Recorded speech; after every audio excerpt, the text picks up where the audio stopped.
India में Pakistani actor Fawad Khan की नई बॉलीवुड फिल्म अबीर गुलाल नहीं चल सकती। ये रिएक्शन इंडिया में पॉलिटिकल पार्टीज और फिल्म एसोसिएशंस ने दिया जब इस फिल्म का ट्रेलर रिलीज हुआ। और अभी तो सिर्फ ट्रेलर रिलीज हुआ है, फिल्म तो 9 मई को रिलीज होनी है।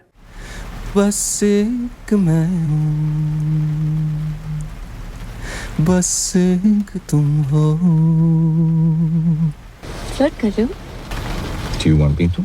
इस रोमांटिक कॉमेडी में फवाद खान वानी कपूर के साथ नजर आएंगे और दोनों एक्टर्स ने अपने इंस्टाग्राम अकाउंट पर फिल्म की रिलीज के बारे में पोस्ट शेयर की जिस पर लाखों लाइक्स आए। इंडियन मीडिया में एक मकामी फिल्म एसोसिएशन के सदर का इंटरव्यू शाया हुआ जिसमें उन्होंने कहा कि लीगल पाबंदी तो नहीं है, लेकिन प्रोड्यूसर एसोसिएशन पाकिस्तानी आर्टिस्ट के इंडियन फिल्मों में काम करने के खिलाफ हैं। फिल्म के प्रोड्यूसर्स में से एक विवेक अग्रवाल के इंस्टा पोस्ट पर काफी एक्साइटमेंट थी, लेकिन साथ उन पर तनकीद भी हुई। सिनेमैक्स का कमेंट देखें। अगर किसी को बहुत शौक है पाकिस्तान के साथ फिल्में बनाने का तो उन्हें छुट्टी है पाकिस्तान जाने की, वहां जाकर रहें और फिल्में बनाएं, लेकिन हम पाकिस्तानियों के साथ बनी हुई फिल्म्स इंडिया में नहीं चलने देंगे।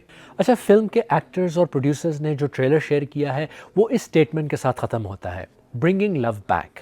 और इसके नीचे एक यूज़र ने कहा कि earth is healing, Fawad is back in India. लेकिन ये फिल्म क्या इंडियन सिनेमाज में दिखाई जाएगी, ये फ़िलहाल इतना यकीनी नहीं है।